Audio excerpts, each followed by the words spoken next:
ॐ ज्ञानतिमिरन्धस्य ज्ञानाञ्जनशलाकया चक्षुरुन्मीलितं येन तस्मै श्रीगुरुवे नमः। श्रीचैतन्यमनोभीष्टं स्थापितं येन भूतले स्वयं रूप कदा मह्यं ददाति सपदान्तिकम्।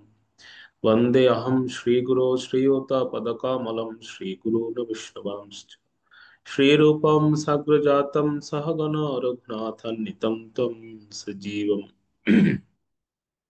साद्वैतं सावधूतं परिजनसहितं कृष्णचैतन्यदेवं श्रीराधा कृष्णपादान् सहगना ललिता श्रीविशाखान्वितांश्च नमो विष्णुपदाय कृष्णपृष्ठाय भूतले श्रीमते भक्तिवेदान्त स्वामिन् इति नामिने। नमस्ते सारस्वती देवे गौरवाणी प्रचारिणे निर्विशेष शून्यवादी पाश्चात्य देशतारिणे वञ्चाकल्पतरुभ्यश्च कृपा सिन्धुभ्येव च पतितानां पावनेभ्यो वैष्णवेभ्यो नमो नमः। नमो महावदन्याय कृष्ण प्रेम प्रदायते कृष्णाय कृष्ण चैतन्य नाम्नि गौरतिशे नमः। हे कृष्ण करुणा सिंधो दीनबंधो जगत्पते गोपेश गोपिका कांत राधा कांत नमस्ते। तप्त कांचन गौरांगी राधे वृंदावनेश्वरी वृषभानुसुते देवी प्रणमामि हरिप्रिये। जय श्री कृष्ण चैतन्य प्रभु नित्यानंद श्री अद्वैत गदाधर श्रीवासादि गौर भक्तवृंद। हरे कृष्णा कृष्णा कृष्णा हरे हरे हरे राम राम राम हरे हरे। ओम नमो भगवते वासुदेवाय। ओम नमो भगवते वासुदेवाय। ओम नमो भगवते वासुदेवाय। नारायणं नमस्कृतं नरं चैव नरोत्तमं देवीं सरस्वतीं व्यासं ततो जयमुदीरये। नष्टप्रायेषु भद्रेषु नित्यं भागवत सेवया भागवतमुत्तमं श्लोके भक्तिर्भवति नैष्टिकी। मुखं करोति वाचालं पङ्गुं लङ्घयते गिरिं यत्कृपातमहं वन्दे श्रीगुरुवे दीनतारिणं श्रीचैतन्येश्वरं परमानन्दमाधवम्। नमो विष्णुपदाय कृष्णप्रेष्ठाय भूतले श्रीमते जयपताका स्वामिन् इति नामिने। नमो आचार्य पदाय नित्य प्रदायिने गौर कथा नामदाय नगर तारिणे। हरे कृष्ण। श्रीमद् भागवतम পাঠচক্র ক্লাসে উপস্থিত সমস্ত ভক্তমণ্ডলী শ্রীচরণ কমল বন্দনা করছি। সবাইকে সুস্বাগতম জানাই। আজকে একটি বিশেষ দিন, আনন্দের দিন। এটা হচ্ছে আজ ভগবানের যিনি অগ্রজ সেবক ভগবান, আমরা যাকে সম্বোধন করি, ভগবানের প্রথম পুরুষাবতার শ্রী বলরামের শুভ আবির্ভাব তিথি মহামহোৎসব শ্রী বলরাম পূর্ণিমা। অত্যন্ত একটি মঙ্গলময় দিন আমাদের জন্য। আবার একটি দুঃখের দিন, সেটি হচ্ছে আজকে ঝুলন যাত্রার সমাপ্ত। ঝুলন যাত্রার শেষ দিন আজকে। তো এই ঝুলন যাত্রা উৎসবটি, মানে অনেকে আমাকে জিজ্ঞেস করে থাকেন যে আমার সবচেয়ে প্রিয় উৎসব কি। আমি তাদেরকে বলি আমার সবচেয়ে প্রিয় উৎসব হচ্ছে ঝুলন যাত্রা উৎসব আমার কাছে আর কি। তো এটার আজকে অন্তিম দিন, শেষ দিন। যদিও আমি আজকে ক্লাসটা ভাবছিলাম করাবো না, প্রথমে ভাবছিলাম যে আজকে ক্লাসটা বন্ধ দিই, কিন্তু আবার ভাবছি সামনে তো রাধা অষ্টমী উৎসব আসছে। আহ সবাই অনেক ব্যস্ত হয়ে যাবে, বা আমাদের হয়তো দেখা যাবে প্রত্যেকে নিজ নিজ ক্ষেত্রে অনেকে অনেকভাবে সেবায় এঙ্গেজ হয়ে যাবেন। তো সেই সূত্রে আমি আবার পরে চিন্তা করছি যে না, ক্লাসটা আজকে হোক, আমরা ক্লাসটা করি। এবং আজকে একটি বিশেষ দিন, সেটাও মাথায় রেখে ভাবছিলাম যে এই বিশেষ দিনে আমরা ভাগবতের সঙ্গ করি একটু। সেই জন্য আজকে মূলত ক্লাসটা করানো, কারণ গত 4 দিন ধরে আহ, এই ঝুলন কীর্তন, তারপরে ঝুলন যাত্রা উৎসবে বিভিন্নভাবে ভক্তরা বিভিন্ন সেবায় এঙ্গেজ থাকে। আর আমার উপর যে জিনিসটা যায়, মানে আমি তো সাধারণত কীর্তন করি না, কিন্তু এই ঝুলন যাত্রার সময় আমাকে গাইতে হয়, বাধ্য হয়। তো এই বাধ্য হয়ে যখন আমাকে গাইতে হয়, আর এমন একটা মানে সবসময় তো এরকম করে কীর্তন করা হয় না। তো এই উৎসবটা যেহেতু আমার খুব প্রিয় একটি উৎসব সমস্ত উৎসবের মধ্যে, তো সেজন্য এই উৎসবে একটু বক্তরা বক্তরা উৎসাহ পায় বা উৎসাহ দেয়, তো তখন কীর্তনটা করি। কিন্তু দেখা গেছে গতকাল পর্যন্ত ঠিক ছিলাম, গতকালকে কীর্তন করে আসার পরে মানে আমার প্রচন্ড জ্বর, তারপর মাথা ব্যথা, বিভিন্ন শারীরিক উপসর্গগুলো দেখা যাচ্ছে। আজকেও আহ একটু কীর্তনে গিয়েছিলাম, যেহেতু আজকে শেষ দিন। তো শেষ দিনে কিছু বৈষ্ণবীয় পদ কীর্তন আছে আমাদের, মহাজনীয় পদ যেগুলো শেষের দিন গাইতে হয়। এবং আজকে একটি বিশেষ পদ কীর্তন করেছি আমি, সেটা হচ্ছে আজকে ভগবানের যে গোষ্ঠলীলার একটি পদ কীর্তন করা হয়েছে। কারণ আজকে বলরাম জয়ন্তী, ভগবান বলরামের আহ, যেহেতু আবির্ভাব তিথি, তো সেই সূত্রে একটি কৃষ্ণ এবং বলরামের মিলিত একটি পদ কীর্তন করেছি। আপনারা মানে জানলে অবাক হবেন, এই পদটি কিন্তু আমাদের কোনো সনাতন ধর্মীয় কোনো বৈষ্ণব কবি রচনা করেন, এটা অন্য ধর্মাবলম্বী একজন বৈষ্ণব কবি রচনা করেছেন। তো উনি এরকম আরো অনেকজন আছেন, 5-7 জন বৈষ্ণব কবি আমরা পাই যারা সনাতন ধর্মাবলম্বী নন।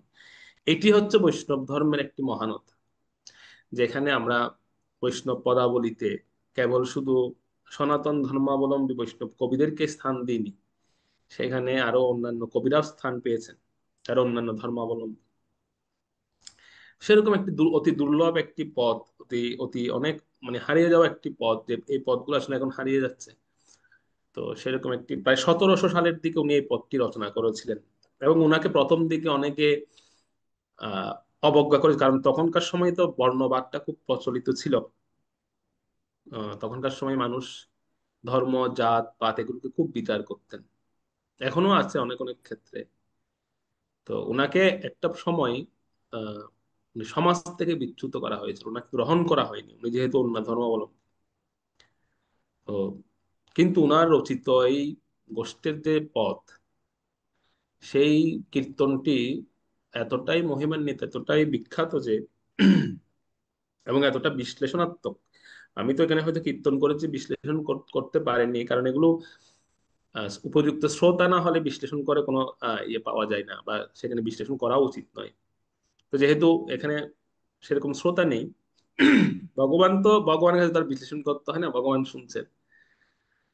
তো এত সুন্দর লেখনী সেখানে, আহ, এই লেখনীটা পড়ার পরে স্বাভাবিকভাবে যারা বৈষ্ণব কবিগণ ছিলেন ওনারা বুঝতে পেরেছিলেন যে ওনার স্থানটা কোথায়। মানে উনি লীলা শ্রবণ করে লিখেননি, উনি লীলা দর্শন করে লিখেছেন। বুঝতে পারছেন, লীলা শ্রবণ করে লেখা, যেমন আমরা যদি আমাদের যদি বলা হয় যদি একটা গান লিখতে, আমরা হয়তো চেষ্টা করব কোন একটা লীলা শুনে বা পরে অধ্যয়ন করে সেটা লেখার জন্য। কিন্তু তৎকালীন সময়ে বৈষ্ণব কবিগণ যে লীলা সমূহ বা যে পদাবলীগুলো রচনা করে গেছেন, এগুলো কিন্তু ওনারা কোনো শ্রবণ বা অধ্যয়ন করে ওনারা রচনা করেন। ওনারা লীলা সাক্ষাৎ লীলা দর্শন করে এই পদগুলো রচনা করেছেন। সেরকম একটি পদ, অনেক প্রাচীন একটি পদ আজকে কীর্তন করেছি, যদি শরীরটা অনেক খারাপ, তারপরেও চেষ্টা করেছি করার, বাকিটা ভগবান জানেন। তো আমি ভাবছিলাম তখন যে ক্লাসটা আজকে করাবো কিনা, পরে চিন্তা করছি আজকে একটি বিশেষ দিন যেহেতু, তো আজকে শ্রীমদ্ ভাগবতের এই আহ, সঙ্গ আমরা মিস করতে চাই না, যেহেতু আজকে শুভ বলরাম পূর্ণিমা উৎসব হচ্ছে। ভগবানের সেবা করার জন্যই ভগবান নিজেরই বিস্তার, ভগবান বলরাম তিনি পূর্বে আগমন করেছেন ভগবানের সেবাকে বিস্তার করার জন্য। আজকে সেই শুভ দিন, এবং ভগবান বলদেবের কাছে আমাদের এই প্রার্থনা করা উচিত যেন তিনি আমাদের সমস্ত অশুভ বুদ্ধি, অশুভ যে চিন্তা, সেবাতে যে আমাদের অনেক সময় অনাগ্রহ আসে, অনীহা আসে, সেই বিষয়গুলো যেন তিনি আমাদেরকে কাটিয়ে দেন, এবং ভগবানের প্রতি উনার যে অগাধ সেবা ভক্তি, সেই সেবা ভক্তি যেন আমরা লাভ করতে পারি, এটাই আমরা প্রার্থনা করি আজকের দিনে। তো যাই হোক, আপনারা ইতোপূর্বেই ক্লাস রিভিউ শ্রবণ করেছেন। আমরা গত ক্লাসে যেটা আলোচনা করেছিলাম বা শ্রবণ করেছি, এখন আমরা আজকে 33 নং শ্লোক থেকে আমরা শুরু করব, যে এখানে আবারও বর্ণনা করা হচ্ছে ভগবানের যে বিরাট রূপ, সেই বিরাট রূপের কোন অঙ্গ বা কোন বিষয়টি কোন নির্দিষ্ট বস্তুকে ইঙ্গিত করে সেই প্রসঙ্গে বলা হচ্ছে। 33 নম্বর শ্লোকটা পড়ুন। এখানে আসলে আজকে শ্লোক পাঠ কারা কারা আছে আমি চেষ্টা করেছি কো-হোস্ট করে দেওয়ার জন্য, তথাপি কেউ যদি পাঠ করতে না পারেন, দেখা যায় কেউ অনুপস্থিত থাকে, তো যারা কো-হোস্ট আছেন আপনারা পাঠ করে ফেলবেন। ঠিক আছে, হরে 33 কৃষ্ণ নম্বর। প্রভু। লীলাশ্রী মাতাজি এবং রতিপ্রিয়া মাতাজি, আপনারা অনুপস্থিত ব্যক্তিদের শ্লোকগুলো পড়বেন।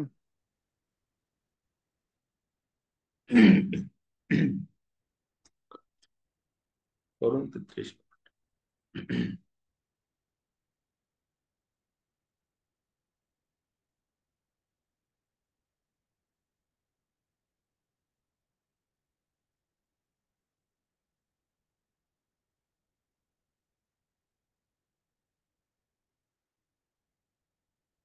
আমার মনে হয় প্রথম যার নাম আছে উনি নেই, উপস্থিত নেই।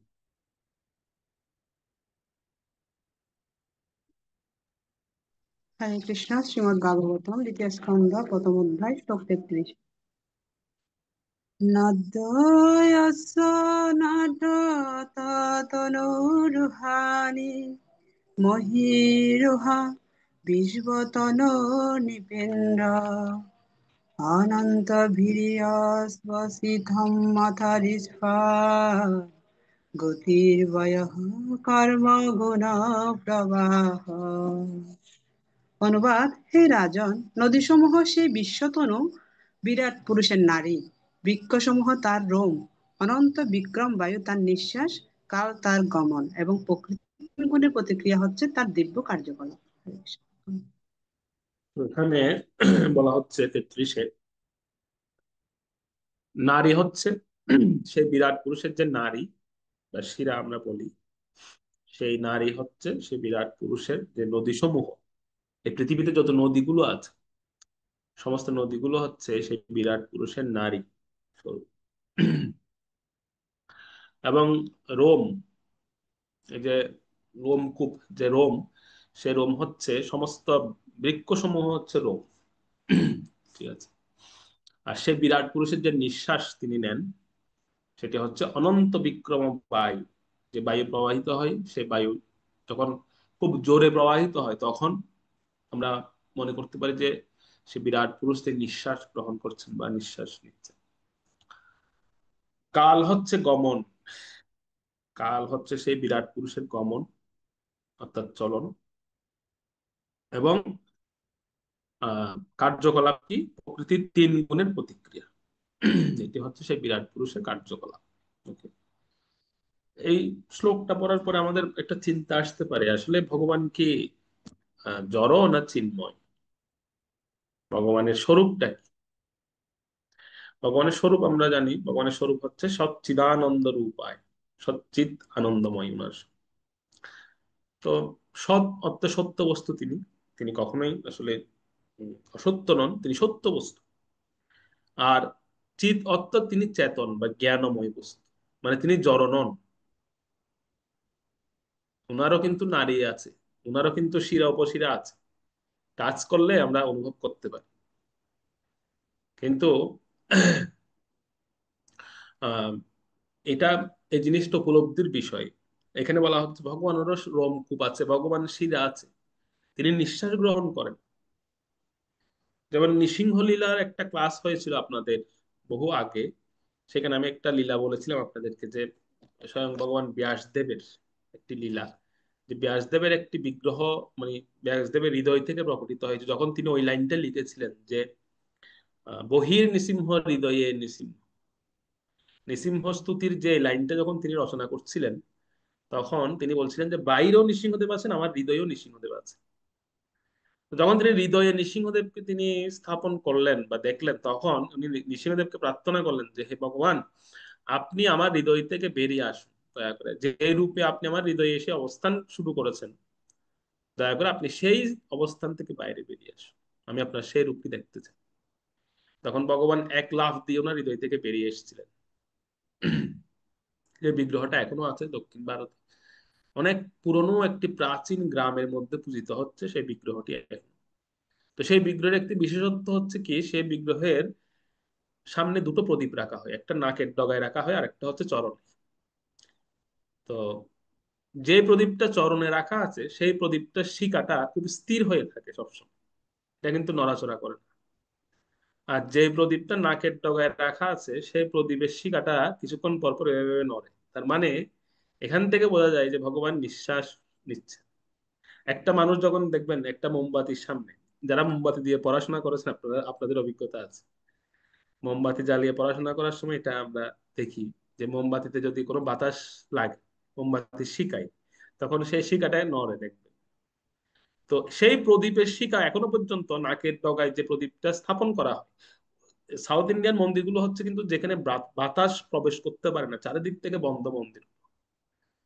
কিন্তু অদ্ভুত বিষয় হচ্ছে ভগবান নৃসিংহদেবের নাকের ডগায় যে প্রদীপটা রাখা আছে সেই প্রদীপটা নড়ে এখনো পর্যন্ত, শিকাটা ভেবে নড়ে। তার মানে ভগবান শ্বাস প্রশ্বাস নেন এখনো পর্যন্ত। তো এই জিনিসটা হচ্ছে উপলব্ধির বিষয়। আমাদের ক্ষেত্রে যেটা হয় সেটা হচ্ছে কি যে আমাদের এখনো পর্যন্ত আমরা কত সাল ধরে দেখুন বিগ্রহ আরাধনা করছি, বিগ্রহ পূজা করছি, কিন্তু বিগ্রহ অঙ্গ স্পর্শ করা মাত্র আমাদের কি সেই অনুভূতি হয়? আমাদের কিন্তু এখনো শক্তই লাগে অঙ্গটা স্পর্শ করতে। আমরা এখনো যখন বিগ্রহকে টাচ করি আমাদের কিন্তু শক্ত অনুভব হয়, পাথর হলে পাথর অনুভব হয়, আর পিতলের হলে পিতল অনুভব হয়, মাটির হলে মাটি অনুভব হয়, কাঠের হলে কাঠের অনুভব হয়। এখনো কিন্তু আমাদের অনুভবটা হয়তো সেরকম হয়নি। কিন্তু ভগবানের সবকিছু হয়, ভগবানের ঘাম বের হয়, ভগবানের ত্বক আছে, ত্বক অনুভব হয়। সেবার যদি অনুভব যদি না আসে তাহলে সেই ব্যক্তির আসলে সেবা করা উচিত নয়। যেমন আমরা ভগবানকে সেবা দিই কিভাবে, আমরা ভগবানকে সেবা দিই যে তিনি তিনি তো হচ্ছে হয়তো ধাতুর বিগ্রহ, বা তিনি কাঠের বিগ্রহ, বা তিনি পাথরের বিগ্রহ, সেরকম অনুভব করে কিন্তু আমরা ভগবানকে টাচ করি। সেজন্য আমাদের টাচ করার সঙ্গে সঙ্গে আমাদের অনুভবটাও সেরকম হয়, আমাদের অনুভবটাও সেরকম লাগে আমাদের কাছে। পাথর হলে পাথরের মতো লাগে, কিন্তু সেরকম নয়। ভগবানের অনুভবটা হচ্ছে ঠিক একজন ব্যক্তিকে স্পর্শ করলে করলে আমাদের যেরকম অনুভব হবে, একজন মানুষকে স্পর্শ করলে যেমন অনুভব হয়, ঠিক ভগবানকে স্পর্শ করলে তার থেকেও বেশি কোমল অনুভব হবে, তার থেকেও বেশি। এখন এই অনুভবটা আমাদের হচ্ছে কিনা, যদি না হয়ে থাকে তাহলে বুঝতে হবে যে আমি বিগ্রহ সেবা করছি মাত্র, বিগ্রহকে আরাধনা করছি, সাক্ষাৎ ভগবানকে আরাধনা করছি। ঠিক আছে, এই জিনিসটা আগে আনতে হবে আমাদের। যেমন অনেকে আছে দেখবেন ভগবানকে বিগ্রহ পূজা করতে চায়, অনেকের খুব আগ্রহ, প্রভু একটু বিগ্রহ সেবা করো। তো আমাদের কি সেরকম অনুভব হয়? অনেকে আমি দেখি, অনেকে এই ভগবানকে রং টং দিয়ে পেন্টিং টেন্টিং করে একদম ভরিয়ে রাখে, কিন্তু ভগবান সেরকম নয়। যেমন খুশি তেমন সাজো আর কি, এরকম করে সাজিয়ে রাখে ভগবানকে। ভগবান কিন্তু সেরকম না, ভগবান একদম একটা ব্যক্তিত্ব সম্পন্ন। আমাদের যেরকম কোন একটা জিনিস আমাদের মানে কেমন লাগে, আমাদের একটা জিনিস গ্রহণ করতে যেরকম লাগে অনুভব হয়, সেরকম ভগবানের অনুভব হয়। তো ভগবানের এই এই সমস্ত ফিলিংস গুলো আছে, ভগবানের রোমকূপ আছে ভগবানের, সেখান থেকে ঘাম বের হয় ভগবানের। এটা বিশ্বাস করতে হবে, বা এটা এটা এই জিনিসটা অনুভব করতে হবে, তখন ভগবান ভক্তের সঙ্গে সেরকম লীলা করে। ভগবান দেখান তখন যে হ্যাঁ আমার এই যে দেখো আমার আমার রোমকূপ আছে, সেখান থেকে ঘাম বের হয়, আমার আমারও নারী আছে। যেমন গোপীনাথ, রাধা গোপীনাথ, মধু পণ্ডিতের যিনি প্রাণধন, তো উনার এখনো পর্যন্ত উনার শিরায় এভাবে হাতের শিরায় হাত দিলে এখনো পর্যন্ত সেই যে স্পন্দন, সে স্পন্দনটা অনুভব হয় এখনো পর্যন্ত। আমাদের তো, বা আপনারা তো আর সেটা স্পর্শ করতে পারবেন না, কিন্তু যারা পূজারী গণ আছেন, সেবক গণ আছেন, ওনারা এই কথাটা বলছে। এটার প্রমাণ হচ্ছে কি, ওনার হাতে একটা, বাম হাতে ঘড়ি আছে, উনি ঘড়ি ধারণ করেন। সেই ঘড়িটা হচ্ছে একজন ব্রিটিশ দিয়েছিলেন, যে ঘড়িটা চলে কেবলমাত্র নার্ভের সাহায্যে, নার্ভের স্পর্শ পাওয়া মাত্রই ঘড়িটা চলবে। তো সেই ব্রিটিশ এসে জিজ্ঞেস করেছিলেন যে তোমরা এটা কার আরাধনা করছো, কার পূজা করছো? তো পূজারীরা বলছে আমরা রাধা গোপীনাথের আরাধনা করছি, মধু পণ্ডিতের প্রাণ। তো তখন বলছে এটার কি, এটা কি প্রাণ আছে, এ কি জীবিত? পূজারী বলছেন অবশ্যই জীবিত, অবশ্যই তার প্রাণ আছে, তার স্পন্দন আছে। তখন সেই ব্রিটিশ বলছিল আমার হাতে একটা ঘড়ি আছে, এই ঘড়িটা কিন্তু নার্ভের সাহায্যে চলে, নার্ভের স্পর্শ পাওয়া মাত্রই চলবে, কোনো জড় বস্তুর হাতে গেলে চলবে না। দেখি তোমার ভগবানকে পড়াও তো সেই ঘড়িটা, চলে কিনা দেখি। তখন সেই ঘড়িটা যখন পূজারীরা পরিয়েছেন, যদিও পূজারীরা প্রথমে পড়াতে চাননি, কারণ এটা তো তার ব্যবহৃত ঘড়ি, ভগবানকে কেন পড়াবে না, সে হচ্ছে আহ ম্লেচ্ছ। কিন্তু তখন তো তাদের রাজ্য, তারা যেটা বলবে সেটা শুনতে হবে। তারা বলছে না, আমরা পরীক্ষা করতে চাই তোমাদের ভগবান ঠিক আছে কিনা। পরিয়েছেন ভগবানের হাতে, আর পড়ানোর সঙ্গে সঙ্গে টিক টিক টিক করে চলা শুরু করেছে। তখন তো সে, হ্যাঁ, অবাক হয়ে গেলেন, এবং সে মানতে বাধ্য হলেন যে হ্যাঁ, ভগবানের স্পন্দন আছে, ওনারও এই নারী আছে, সে নারীতে স্পন্দন। আপনাদের আশীর্বাদে বার্ষবাণীর উনি কাছে গিয়ে সেবা করার সৌভাগ্য হয়েছে। তো অনেক অনেক অদ্ভুত অদ্ভুত লীলা বলতে খুব ইচ্ছা হয়, মাঝে মাঝে আবার ভাবি যে না থাক, পরে অন্য সময় বলবো। এরকম অনেক অদ্ভুত লীলা সংগঠিত হয়, আমরা যতক্ষণ থাকি ততক্ষণে অনেকে অনেক সৌভাগ্যবান, অনেকে দর্শন করেন সেটি। মানে ভগবান যে আদান প্রদান করেন এটা একদম স্পষ্ট বোঝা যায়। ওনার কাছে যখন যাওয়া যায়, ওনার যখন খুব কাছাকাছি যাওয়া হয় বা ওনার খুব অন্তরঙ্গ সেবা করা হয়, তখন কিন্তু এটা স্পষ্ট বোঝা যায় যে ওনার ওনার সমস্ত ফিলিংস গুলো হয়। যেমন ওনাকে শৃঙ্গার করতে গিয়ে অনেক সময় দেখা যায় একটু যদি এদিক সেদিক হয়, কারণ অনেক যেমন পিনাকের বিষয় থাকে সেখানে, তারপর আর অনেক কিছুর বিষয় থাকে। তো আমাদের মানে আমাদের পূজারীরা অনেক সময় এরকম করেন, মানে পিনে যখন আঘাত লাগে, আমার হাতে লাগে, ভগবানের অঙ্গে নয়, যখন আমাদের হাতে পিনে আঘাত লাগে তখন উফ করে ওঠে। মানে অনেকে উফ করে ওঠে পিনের আঘাত লাগা মাত্র। তো মাঝে মাঝে দেখা যায় মানে অনেক সময় তাড়াহুড়া করতে গিয়ে যখন সেবাটা খুব দ্রুত করা হয়, তখন কিন্তু মনে হয় যেন ভগবানই এরকম ভাবছেন, মানে ভগবান এরকম বলেন যে "এই, আমার খুব কষ্ট হচ্ছে, আস্তে আস্তে করো।" এরকম কিন্তু মাঝে মাঝে কিছু ফিলিংস হয়, বা ভগবান এরকম পূজারীদের সঙ্গে এরকম বলেন যে দ্রুত করতে গেলে তখনই কিন্তু উনি এরকম বলেন, আস্তে আস্তে করতে বলেন।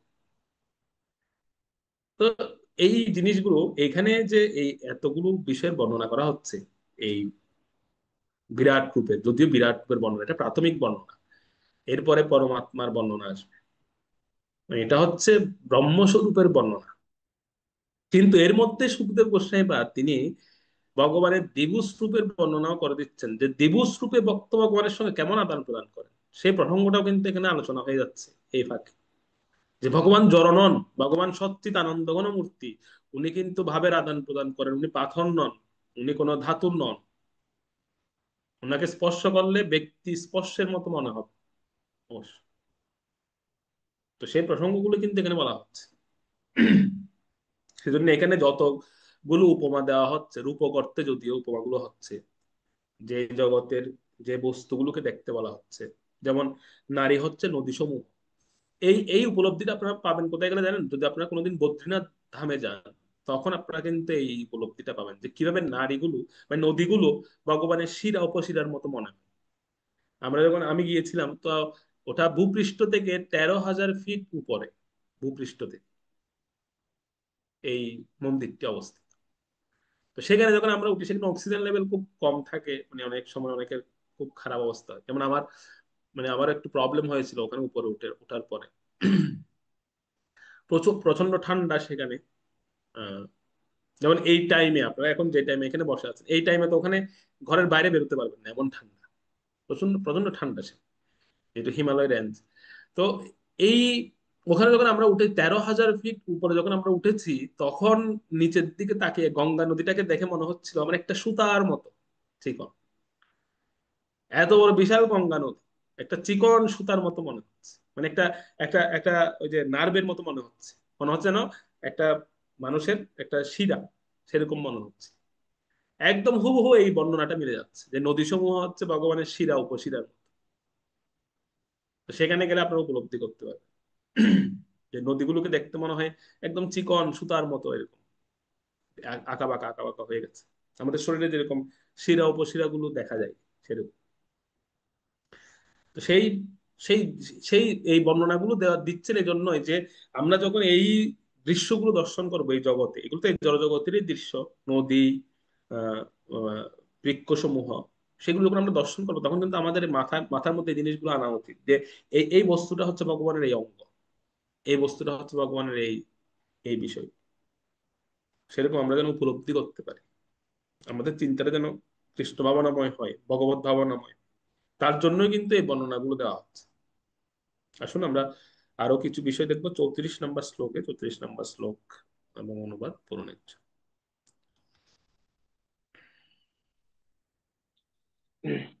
প্রভু হরে কৃষ্ণ। ঈশস্য কেশানো বিদুরম্বুবাহন বাসস্থ সন্ধাং কুরু বর্ষভুম্ন অব্যক্ত মাহুহৃদয়ং মনুষ্য চ সচন্দ্রমা সর্ববিকার কোশ। অনুবাদ: হে কুরুশ্রেষ্ঠ, জলবাহী মেঘ হচ্ছে তার কেশদাম, সন্ধ্যা তার বসন, জগৎ সৃষ্টির প্রধান কারণ হচ্ছে তার বুদ্ধি, এবং সমস্ত বিকারের আশ্রয় স্বরূপ চন্দ্রমা হচ্ছে তার মন।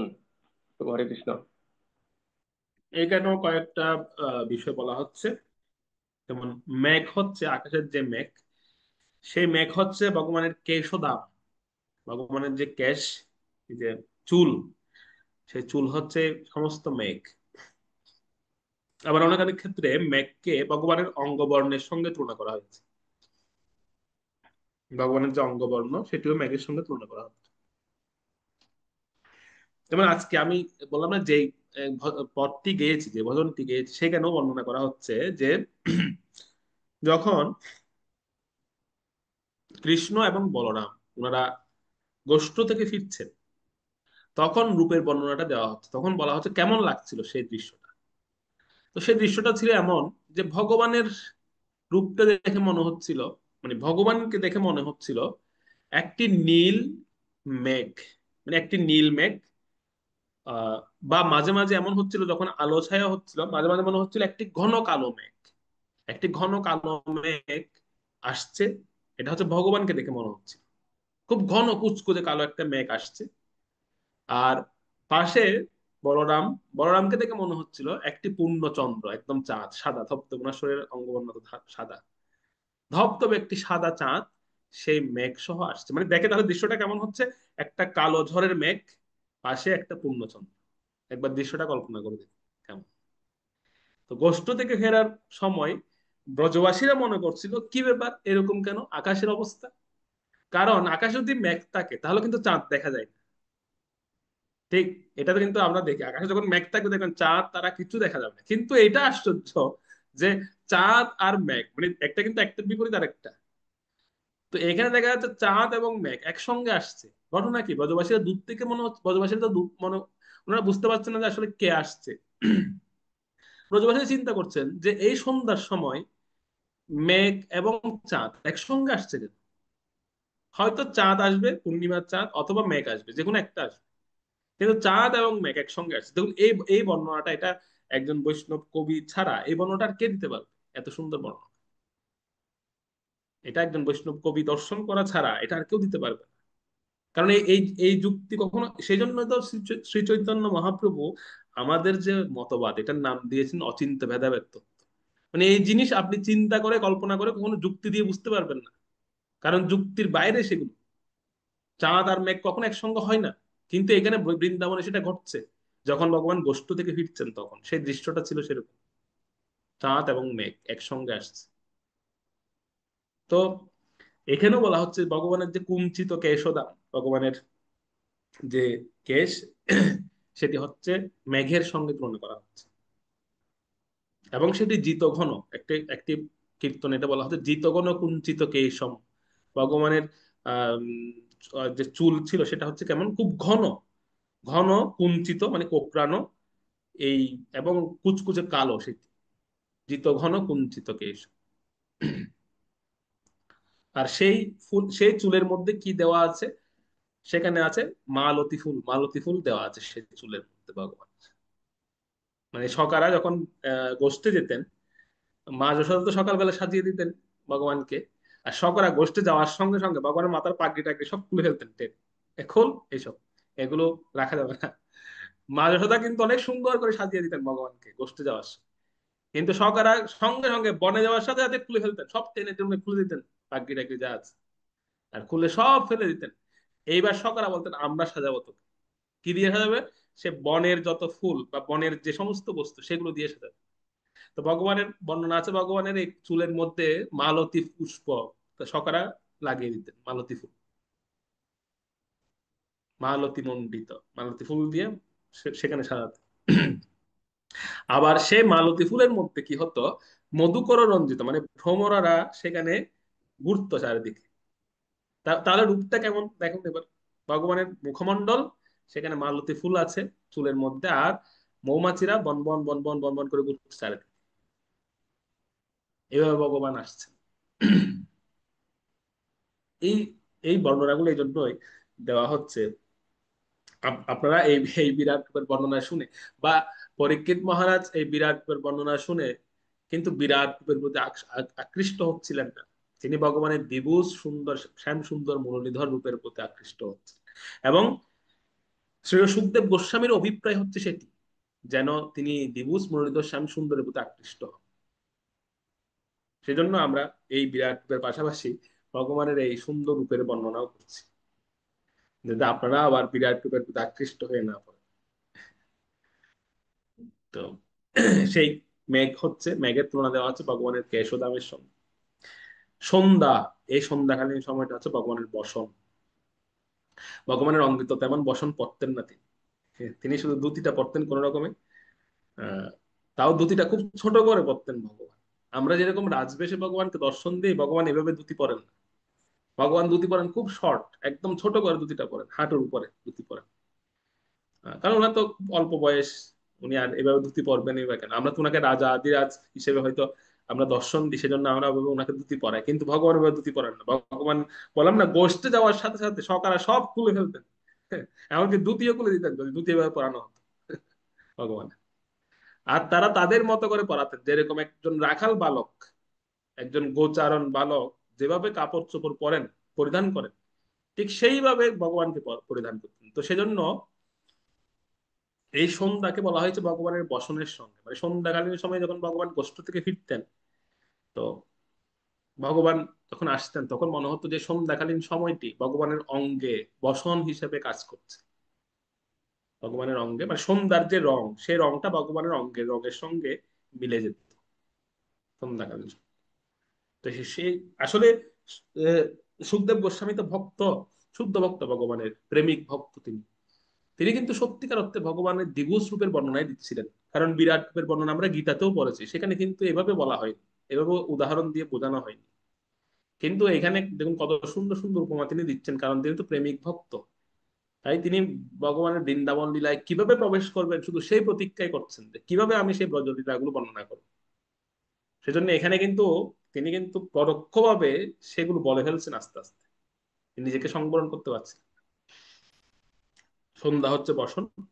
আর জগৎ সৃষ্টির যে প্রধান কারণ, যাকে আমরা প্রধান বলি, যার মধ্যে সমস্ত কিছু আছে, সেটি হচ্ছে ভগবানের বুদ্ধি স্বরূপ। ভগবানের বুদ্ধি থেকে কিন্তু জগৎ সৃষ্টির কারণ, সেখান থেকে সৃষ্টি হয় বুদ্ধি থেকে, ভগবানের বুদ্ধি থেকে।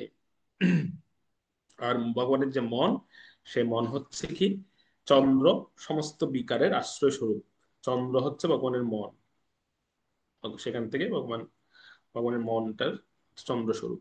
ওকে, এরপরে 35 নম্বর শ্লোকে আমরা দেখব পরবর্তী বিষয়। 35 নম্বর শ্লোকটা পড়ব।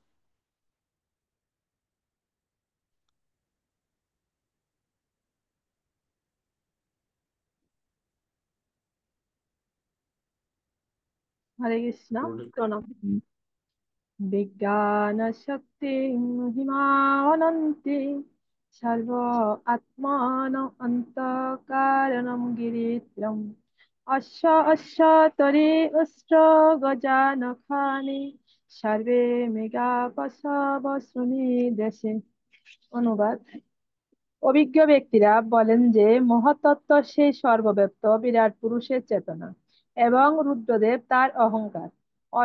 অশ্বতরী, অস্ত্র, হস্তি প্রভৃতি তার নখ এবং সমস্ত চতুষ্পদ পশু তার কটিদেশ। হরে কৃষ্ণ।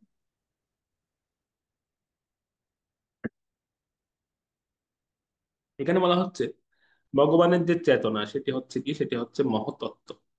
ঠিক আছে, মহতত্ত্ব হচ্ছে ভগবানের চেতনা স্বরূপ। ওকে। আর রুদ্রদেবগণ ভগবানের হচ্ছে অহংকার। সমস্ত যে রুদ্র, একাদশ 11 জন যে রুদ্রগণ আছেন, সেগুলো হচ্ছে ভগবানের অহংকার স্বরূপ। এবং অশ্ব, অশ্বতরী, উষ্ট্র এবং হস্তি। অশ্বতরী মানে হচ্ছে যেমন গাধা বা খচ্চর টাইপের যেগুলো আছে, দেখতে ঘোড়ার মতো মনে হয় সেগুলো। তো সেগুলো হচ্ছে ভগবানের নখ সদৃশ, নখের সঙ্গে তুলনা করা হচ্ছে। আর যত সমস্ত চতুষ্পদ পশুগণ আছেন, এরা হচ্ছে ভগবানের কোটিদেশ, ভগবানের কোটিদেশ স্বরূপ, সমস্ত চতুষ্পদ প্রাণী। আসলে এই এই এই যে বর্ণনাগুলো করার পেছনের কারণ থেকে, এই বর্ণনাগুলো করার পেছনে কারণ হচ্ছে ভগবানকে নিজের মতো মনে করা, ভগবানকে নিজের করে নেওয়া। এটা হচ্ছে সবচেয়ে গুরুত্বপূর্ণ বিষয়। এই জন্য এখানে এই বর্ণনাগুলো দেওয়া হচ্ছে। ভগবানকে নিজের মনে করা উচিত আমাদের, ভগবানকে জড় মনে করা উচিত নয়। ভগবানকে নিজের মনে করার কৌশল এখানে শেখাচ্ছেন ছিল সুখদেব গোস্বামী আমাদেরকে। যেমন বৃন্দাবনে মা যশোদা, নন্দ মহারাজ, ওনারা প্রত্যেকেই ভগবানকে যখন দেখতেন, ওনারা কিন্তু ভগবানকে দ্বিভুজ রূপে দর্শন করতেন। দ্বিভুজ রূপে, মানে দুই বাহু। এবং নিজেদের মতো করে ওনারা জানতেন নিজেদের সন্তান, নিজেদের আহ, ঘরের ছেলে, ছোট ছেলে, সেরকম হিসেবে ওনারা দর্শন করতেন ভগবানকে। কখনো ভগবত তত্ত্ব রূপে ওনারা দেখতেন না, এরকম সম্বন্ধ ছিল। কিন্তু ভগবান যখন বৃন্দাবন থেকে বাইরে বেরুলেন, মথুরায় আসলেন, মাতা দেবকীর সঙ্গে যখন সাক্ষাৎ হলো, মাতা দেবকীর সামনে আসা মাত্রই তিনি চতুর্ভুজ হয়ে গেলেন। মাতা দেবকী কিন্তু ভগবানকে যতবারে দেখেছিলেন চতুর্ভুজ রূপে দর্শন করতেন, উনি কিন্তু দ্বিভুজ রূপে দেখতেন না। কারণ যখন ভগবানের আবির্ভাব হয় কংসের কারাগারে, তখন কিন্তু তিনি চতুর্ভুজ রূপে প্রথম প্রকাশ হয়, চতুর্ভুজ রূপে তিনি প্রকটিত হয়েছিলেন। সেজন্য মাতা দেবকী যে প্রথম দর্শন করেছিলেন চতুর্ভুজ রূপে, সেটি উনার দৃষ্টিতে গোচরীভূত হয়ে গেছে, সেটি উনার দৃষ্টির মধ্যে নিবদ্ধ হয়ে গেছে।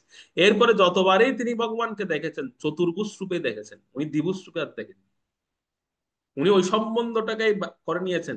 সেজন্য খুব খুব সাবধান আমরা। ভগবানকে কিন্তু যে রূপে আমরা ভজনা, যে রূপে আমরা কল্পনা করি, বা যে রূপে আমরা দেখি ভগবানকে, সেই রূপেই কিন্তু তিনি আমাদের সামনে প্রকটিত হবেন। যদি আমি চতুর্ভুজ রূপে ভগবানকে ভাবি, দেখি, তিনি কিন্তু চতুর্ভুজ রূপে আসবেন, তিনি দ্বিভুজ হবেন না।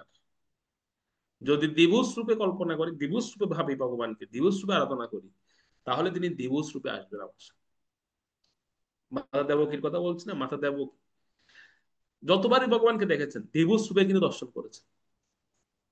যখন ভগবান দ্বারকাতে যেতেন, সেখানেও যখন তিনি দেখতেন, তখনও কিন্তু তিনি দ্বিভুজ রূপে থাকতেন না, চতুর্ভুজ রূপে থাকতেন।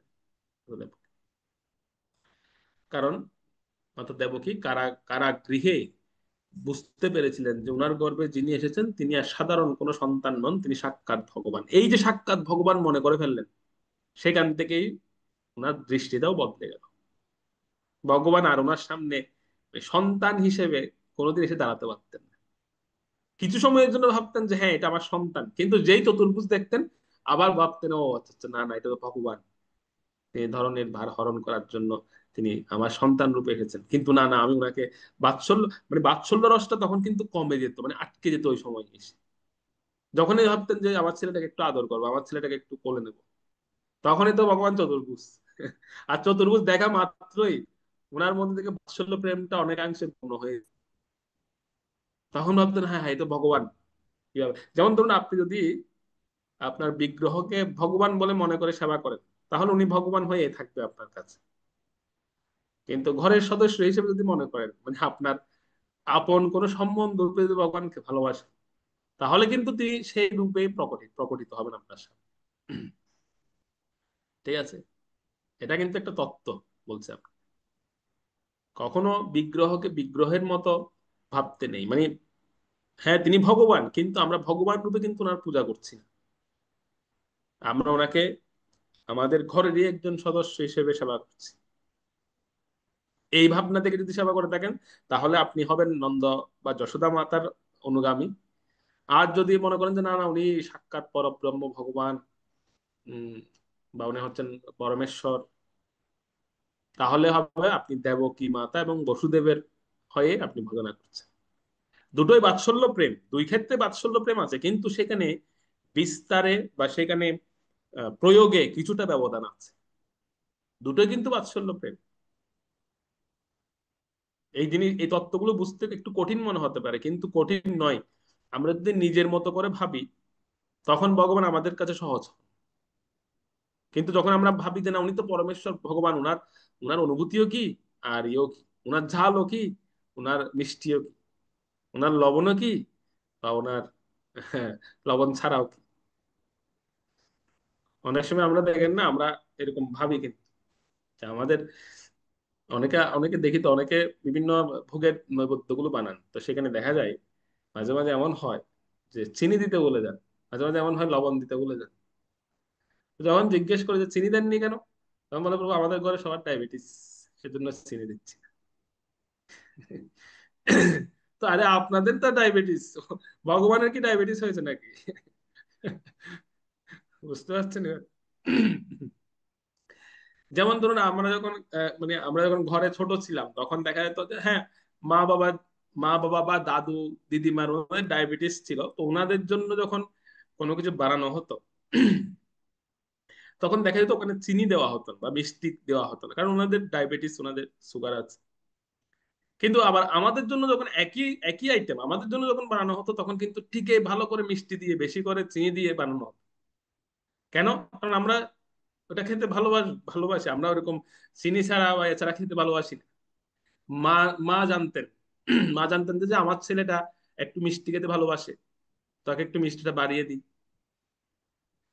তো ভগবানের ক্ষেত্রে আমরা ভাবি কি, আরে উনি তো ভগবান, উনি তো পরব্রহ্ম, উনার আবার মিষ্টিও কি, মিষ্টি দিলেও কি না দিলেও কি, আমাদের মতো করে বানিয়ে দিই। কিন্তু আপনাদের মতো করে বানিয়ে দিচ্ছেন ঠিকই, সেটা ওনার খেতে কেমন লাগছে সেটা ভাবছেন, সেটা কি আমরা ভাবছি? আমরা ভাবছি। সেজন্য এখানে দুটোই কিন্তু বাৎসল্য রস। দেবকী মাতার বাৎসল্য রস এবং নন্দ যশোদার বাৎসল্য রস, এর মধ্যে পার্থক্য হচ্ছে। ঠিক আছে, তো এই এই এই জিনিসগুলো আমাদেরকে একটু বুঝতে হবে, বা এই জিনিসগুলো আমাদেরকে উপলব্ধি করতে হবে। তাহলে কিন্তু আমাদের মধ্যে থেকে এই যে সূক্ষ্ম সূক্ষ্ম বিষয়গুলো, এই জিনিসগুলো চলে যাবে। এই জন্য এখানে এই বর্ণনাগুলো করা হচ্ছে যে ভগবানের সঙ্গে একটা সম্বন্ধ আপনাকে স্থাপন করতে হবেই। কোনো ইয়ে নেই সেখানে, কোনো ছাড় নেই, সম্বন্ধ করতেই হবে, কোনো উপায় নেই। আর সম্বন্ধটা কেমন হবে? অবশ্যই সম্বন্ধটা হবে স্বাভাবিকই সম্বন্ধ, অস্বাভাবিক নয়। ঠিক আছে, যেমন অনেকে সামনে শীতকাল আসছে, অনেকে ভগবানকে একদম ঠান্ডা জলে স্নান করিয়ে দেন, তো এই ভগবান কাঁপতে থাকে, টিক টিক টিক টিক করে কাঁপতে থাকে তখন। একটা ছোট ছেলেকে যদি আপনি এরকম সকাল সকাল ঠান্ডা জলে স্নান করিয়ে দাঁড় করিয়ে রাখেন, কেমন লাগবে, কিরকম লাগে? এই যে অনুভূতি গুলো বা ফিলিংস গুলো, এগুলো আমাদেরকে চিন্তা করতে হবে যে তারও তো ঠান্ডা লাগতে পারে, বা তারও তো একটু এরকম একটু গরম জল সেও চাই।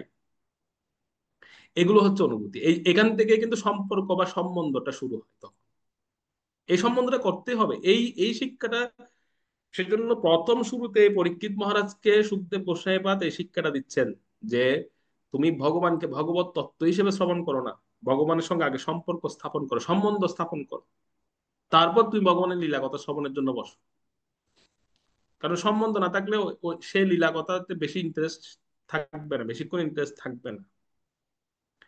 সেটা কেবলমাত্র শ্রবণেই হবে, মানে সেটা হয়ে যাবে সকাম কর্মের মতো। ও আমি ভাগবতের কথা শুনবো, কিছু পুণ্য হবে আমার, কিছু ভালো ফল হবে, মৃত্যুর পর একটা ভালো গতি হবে, এই আশাটাই হবে, আর কিছু এর থেকে বেশি বেনিফিট হবে না। কিন্তু যখন সম্পর্ক নিয়ে শুনতে বসবেন, যেমন বসেছিলেন কারা? দ্বারকার মহিষীরা। সেজন্য এমন লীলা আলোচনা হচ্ছিল, দরজার বাইরে থেকে জগন্নাথ, বলদেব, সুভদ্রা শুনতে শুনতে ওনাদের অঙ্গগুলো গলে যাচ্ছিল, এমন লীলা আলোচনা হচ্ছে তার ভেতর। চিন্তা করে দেখুন, এরকম কোনোদিন শুনেছেন যে মানুষ নিজের লীলা শুনতে শুনতে মানুষ বিগলিত হয়ে যায়? এরকম কোনোদিনও শোনা যায় না। কিন্তু আমি আমার চরিত্র শুনলে আমি গল্প কেন? তাহলে কেমন শ্রোতা আর কেমন বক্তা সেখানে আলোচনা হচ্ছে, কারণ সেখানে সম্পূর্ণভাবে সম্বন্ধ নিয়ে কিন্তু আলোচনা হচ্ছিল, সম্পূর্ণভাবে। মানে ওনারা একটা সম্বন্ধীভূত হয়ে কিন্তু বসেছিলেন শোনার জন্য। ওই জাস্ট কথা শোনার জন্য বা একটা নির্দিষ্ট আলোচনা হচ্ছে সেখানে গিয়ে বসবো, শুনবো, কিছুক্ষণ থাকবো, সেরকম নয়। আগে সম্বন্ধটা তৈরি করতে হয় ভগবানের সঙ্গে, তারপর কথা শুনতে বসতে হয়। তখন দেখবেন কথার মধ্যে আসল আনন্দটা পাওয়া যায়। কখন যে কখন যে 2 ঘন্টা, 3 ঘন্টা, 4 ঘন্টা চলে যাচ্ছে খেয়ালে থাকবে না তখন। সেই জন্য এই এই তত্ত্বে আনার জন্য বা এই জিনিসটা বোঝানোর জন্য পরীক্ষিত মহারাজকে এখানে সুখদেব গোস্বামী পাদ তিনি শুরুতে ভগবানের সঙ্গে একটা সম্পর্ক স্থাপনের ইঙ্গিত দিচ্ছেন। তো পরীক্ষিত মহারাজ তো বিজ্ঞ ব্যক্তি, পণ্ডিত ব্যক্তি, তিনি সুখদেব গোস্বামী পাদের ইঙ্গিতে বুঝে যাচ্ছেন। মানে একটা কথা আছে না বাংলায়, পণ্ডিত বুঝে ইঙ্গিতে।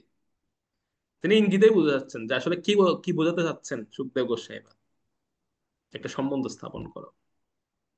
তো এটা বলতে বলতে তিনি পরবর্তী 36 নম্বর শ্লোক, আর একটা সুন্দর তত্ত্ব এখানে বলা হবে 36 নম্বর শ্লোকে, আরো কিছু বিষয় সেখানে আলোচনা করা হবে। 36 নম্বর শ্লোকটা পড়ুন।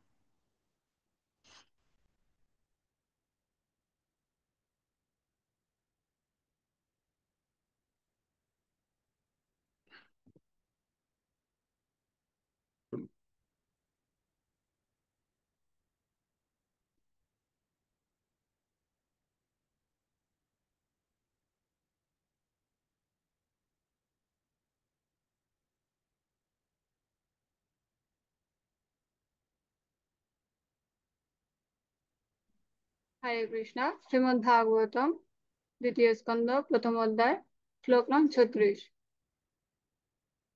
বায়াংসি তদ্ভাইক্যম বিচিত্রম মনোরমণীষা মনজো নিবাস গন্ধারেব বিদ্যাধরাচরণ স্মরস্মৃতিরসুরাণি কবির্যঃ। অনুবাদ: বিভিন্ন প্রকার পাখিরা তার বিচিত্র শিল্প নৈপুণ, মানব জাতির পিতা মনু তার বিচার বুদ্ধির প্রকাশ এবং মানব জাতি তার আবাসস্থল। গন্ধর্ব, বিদ্যাধর, চারণ, অপ্সরা আদি উচ্চতর লোক নিবাসী মানুষেরা তার সঙ্গীতাত্মক স্বরলহরী এবং আসরিক সৈনিকেরা তার শক্তি। এখানে পাখিগণ, যে সমস্ত পাখিগণ ছিলেন, সমস্ত পাখিরা হচ্ছেন ভগবানের বিচিত্র শিল্প নৈপুণ্য। ঠিক আছে, বিচিত্র শিল্প নৈপুণ্য হচ্ছে সমস্ত পাখি। দেখবেন বিভিন্ন প্রকারের পাখিগণ আছেন এবং এদের দেখতে এত সুন্দর এই পাখিগুলো। তাৎপর্য প্রভুপাত লিখেছেন যে ভগবানের সৌন্দর্য বোধটা কেমন। ময়ূর মানে একটা একটা মানে আনকমন একটি ডিজাইন ময়ূরের। মানে পাখা দেখলে আমরা বুঝতে পারি যে সমস্ত রঙের মানে সেখানে সমস্ত রঙেরই কিন্তু প্রকাশ ঘটেছে সেখানে। টিয়া সম্পূর্ণ কেমন যেন মানে যখন টিয়া পাখি যখন দেখবেন সবুজের মধ্যে প্রবেশ করে তখন তাকে দেখাই যায় না। কোকিল মানে এক একটা পাখির বিভিন্ন রং বিরঙের অনেক সুন্দর শিল্প সৌন্দর্য। সেজন্য বলা হচ্ছে ভগবানের যে শিল্প বৈচিত্র্য, এই নৈপুণ্যটা দেখা যায় যখন আমরা পাখিগুলোকে দেখবো তখন। তো ভগবান কত সুন্দর, কতটা মানে নিপুণতার সঙ্গে এই পাখিগুলোকে সৃষ্টি করেছেন তিনি। এটা হচ্ছে ভগবানের বিচিত্র শিল্প নৈপুণ্য। আর মনু মনু হচ্ছেন বিচার বুদ্ধির প্রকাশ। মনু মহারাজ যিনি আমাদের মানব সৃষ্টির প্রথম আহ, যিনি প্রজাপতি মহারাজ মনু, তিনি হচ্ছেন ভগবানের বিচার বুদ্ধির প্রকাশ। বিচার বুদ্ধির প্রকাশ কেন? কারণ এই মনু মহারাজ কিন্তু সমাজের সর্বপ্রথম নীতি প্রতিষ্ঠা করেছিলেন। এই মনু মহারাজ সর্বপ্রথম নীতি, বর্ণাশ্রম ধর্ম কেমন হওয়া উচিত, এটা উনি দেখিয়েছেন আমাদের। সর্বপ্রথম কেমন আদর্শিক হওয়া উচিত উনি প্রথম দেখিয়েছেন। সেজন্য উনি ভগবানের বিচার বুদ্ধির প্রকাশ। মানব জাতি হচ্ছেন আবাসস্থল, ভগবানের যে আবাসস্থল সেটি হচ্ছে, অর্থাৎ ভগবান বিশ্রাম নেন সবসময় এই মানব জাতির মধ্যে। ভগবান তিনি বিরাজ করেন, আবাস স্থল মানব জাতি। আর গন্ধর্ব, বিদ্যাধর, চারণ, অপ্সরা যারা আছেন ওনারা হচ্ছেন ভগবানের সঙ্গীতাত্মক লহরী। ভগবানের যে সঙ্গীত কলা, সে ভগবান সেখানে অবস্থান করেন। এই সমস্ত ব্যক্তিগণের মাঝে গন্ধর্ব, বিদ্যাধর, চারণ, অপ্সরা ভগবানের, উনাদেরকে দেখলে আমরা বুঝতে পারি যে ভগবানের সঙ্গীত কলাটা কতটা উন্নত। ঠিক আছে। আর শক্তি যদি দেখতে চান তাহলে হচ্ছে আসুরিক সৈনিকেরা, সমস্ত অসুরেরা হচ্ছে ভগবানের শক্তি স্বরূপ।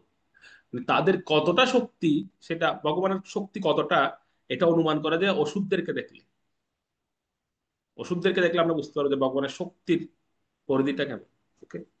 তো এভাবে এখানে যে জিনিসটা বর্ণনা করা হচ্ছে সেটা হচ্ছে এমন, কোন জীবই কিন্তু ভগবানের সৃষ্টির বাইরে নয়। ঠিক আছে? কোন জীবই কিন্তু ভগবান সৃষ্টির বাইরে নয়, প্রত্যেকে কিন্তু এর মধ্যে আছে। এই বিরাট রূপের বাইরে কেউ নেই যদি আমরা বিচার করি। তারপর যে শেষের অংশে একটু আমরা, আপনারা যাবেন সেখান থেকে একটু পড়বেন, যেখানে বলা হচ্ছে কোন জীবই, সেখানে এই কথাটা পড়ুন সেখান থেকে, তারপর যে শেষ অংশটা। হুম, এই যে, কোন জীবই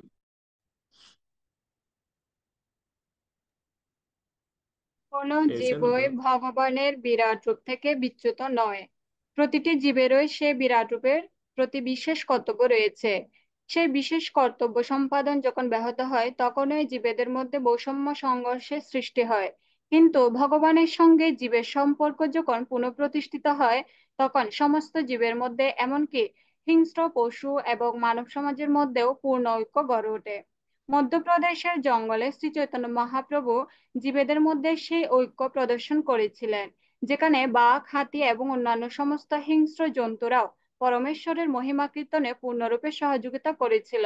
সারা পৃথিবী জুড়ে শান্তি এবং মৈত্রী প্রতিষ্ঠা করার এটি হচ্ছে প্রকৃত পন্থা। হম, অর্থাৎ বৈচিত্র্যের মধ্যে ঐক্য, বুঝতে পারছেন? এটি হচ্ছে আমাদের, ভগবান আমাদেরকে শিক্ষা দিচ্ছেন এখানে, বৈচিত্র্যের মধ্যে ঐক্য। মানে অনেক বৈচিত্র্য থাকবে জীব জগতে, কিন্তু ঐক্যটা হবে কাকে নিয়ে? ঐক্যটা হবে ভগবানকে কেন্দ্র করে, যেটা হয়েছিল সেই ঝাড়খণ্ডের বনে ভগবান করেছিলেন। ভগবান শ্রী চৈতন্য মহাপ্রভু তিনি সমস্ত পশু পাখিদের পর্যন্ত তিনি হরিনাম সংকীর্তন করেছিলেন, এবং তাদের মধ্যে যে বৈরিতা একজন অপরজনের সঙ্গে, সেই বৈরিতা ভুলিয়ে দিয়েছিলেন। এখনো পর্যন্ত একই জায়গায়, একই পাথরে বাঘের পায়ের চিহ্ন আছে, হরিণের খুরের চিহ্ন আছে এখনো পর্যন্ত। আমার সেই তীর্থে যাওয়ার সৌভাগ্য হয়েছে ঝাড়খণ্ডে। তো এখনো পর্যন্ত যেখানে মহাপ্রভুর চিহ্ন তো আছে, নেই মহাপ্রভুর চিহ্ন আছে সেখানে, এবং একই পাথরে বাঘের খুরের চিহ্ন আবার হরিণের চিহ্ন, দুই চিহ্ন আছে। মানে বাঘ এবং হরিণ একসঙ্গে যে কোলাকুলি করেছে আমরা শুনেছি, আমরা তো গ্রন্থে পড়েছি বা শুনেছি, কিন্তু ওখানে গেলে সাক্ষাৎ আপনি দেখতে পাবেন যে এখনো পর্যন্ত সেই চিহ্নগুলো আছে, যেখানে বাঘ এবং হরিণ একসঙ্গে কোলাকুলি করেছিল হরিনাম সংকীর্তন। তো এই এই যে বৈচিত্র্যের মধ্যে ঐক্য স্থাপন, এটা ভগবানই পারেন, ভগবান করতে পারেন। ভগবানকে কেন্দ্র করে সেটা হবে, ভগবানকে বাদ দিয়ে নয়। আমরা অনেক ঐক্য করতে যাচ্ছি এই জগতে, আমরা শান্তি প্রতিষ্ঠার জন্য কত কত প্ল্যান করছি, কত কিছু করছি। এমনকি যদি আমাদের ঘরের সংসারের মধ্যে বিচার করি, দেখা যায় যে সেখানে যদি আমরা দেখি, দেখা যাবে হয়তো আমাদের মধ্যে মতের অমিল হয়, অনেক সময় মতানৈক্য হয়, কিন্তু তার মধ্যে আমরা ঐক্য করতে পারি ভগবানকে কেন্দ্রে রাখি। সেটা সেটা যদি রাখতে পারি তখন তখন কিন্তু সেখানেও ঐক্য হবে। ঐক্য হবে না সেটা নয়, সেই জিনিসটা এখানে বলা হচ্ছে। প্রভুপাদ সেটাই বলছেন যে একমাত্র ভগবানকে কেন্দ্রে রেখে যদি আমরা ঐক্য প্রতিষ্ঠা করি তাহলে সেখানে ঐক্যটা গড়ে উঠবে, এছাড়া ঐক্য করা সম্ভব নয়, বৃথা প্রয়াস হবে। ঠিক আছে। ওকে, 37 নম্বরে যায়, সেখানে আরো কিছু প্রসঙ্গ হচ্ছে। বলুন। হরে কৃষ্ণ। শ্লোক 37।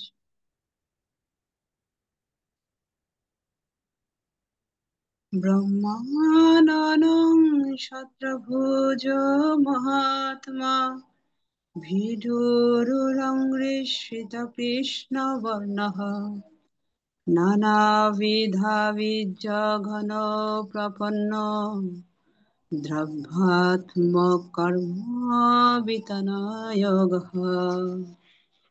অনুবাদ: ব্রাহ্মণগণ সেই বিরাট পুরুষের মুখ, ক্ষত্রিয়গণ তার বাহু, বৈশ্যগণ তার উরুযুগল, কৃষ্ণবর্ণ শূদ্রগণ তার পদাশ্রিত, সমস্ত পূজনীয় দেবতারও তার অধস্তন, এবং সকলের কর্তব্য হচ্ছে উপযুক্ত দ্রব্য সামগ্রীর দ্বারা যজ্ঞ সম্পাদন করার মাধ্যমে সেই ভগবানের সন্তুষ্টি বিধান করা। হুম।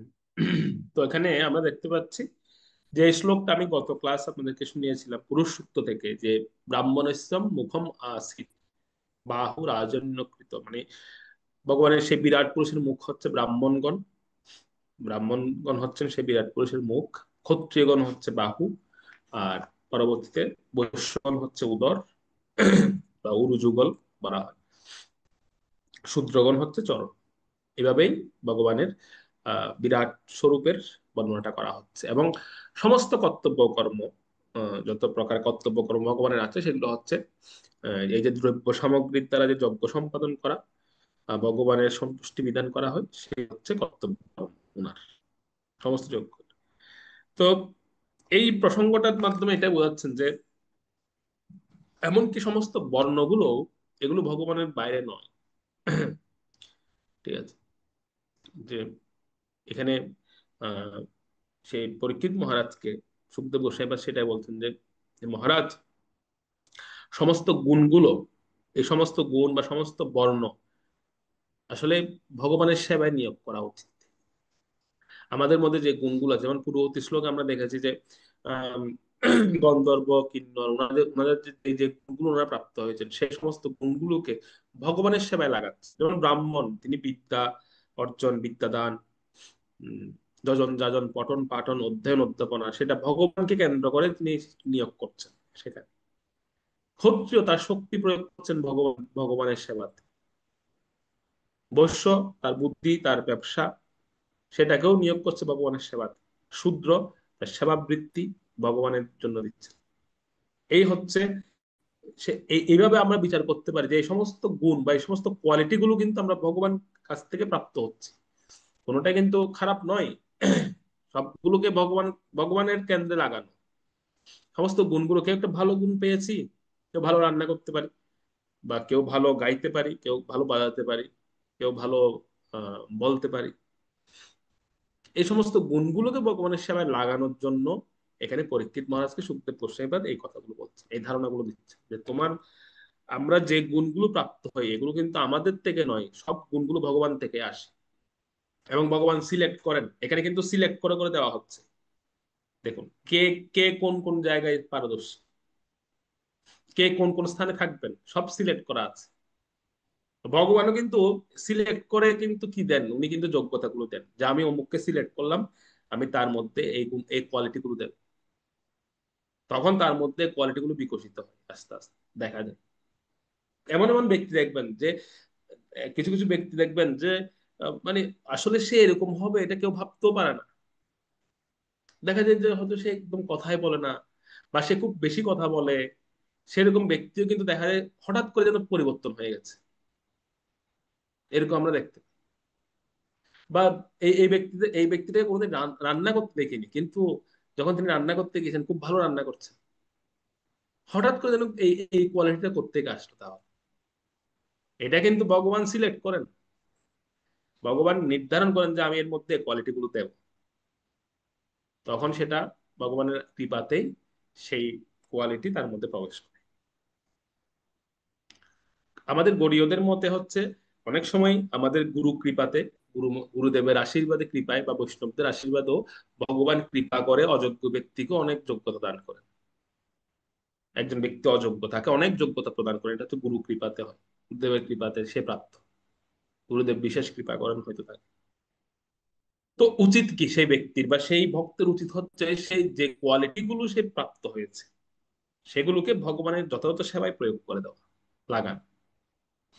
কিন্তু সেটা প্রাপ্ত হওয়ার পরে সবচেয়ে বিরাট যেটা হচ্ছে দুঃখের বিষয়টা হচ্ছে, প্রাপ্ত হওয়ার পরে আমাদের মধ্যে আসে যে আমি এই যোগ্যতাটা পেয়েছি বা আমি এই কোয়ালিটিটা আমার মধ্যে এসেছে, ব্যাস শুরু হয়ে গেছে। সেজন্য আমাদের সতর্ক থাকতে হবে। এবং পরীক্ষিত মহারাজকে একই সঙ্গে সেদিক দিয়ে সাবধান বাণী করছেন তিনি, সাবধান বাণী করছিলেন এই জন্যই যে তিনি বলছিলেন যে আমি আসলে আপনাকে এই যে বিরাট রূপের এই যে অবয়ব, সেই অবয়ব সম্পর্কে এই ধারণাটা কেন দিলাম আপনি জানেন? তো সে কেন দিয়েছেন তার উত্তরটা বলা হচ্ছে 38 নম্বর শ্লোকে। 38 নম্বর শ্লোকটা পড়ুন।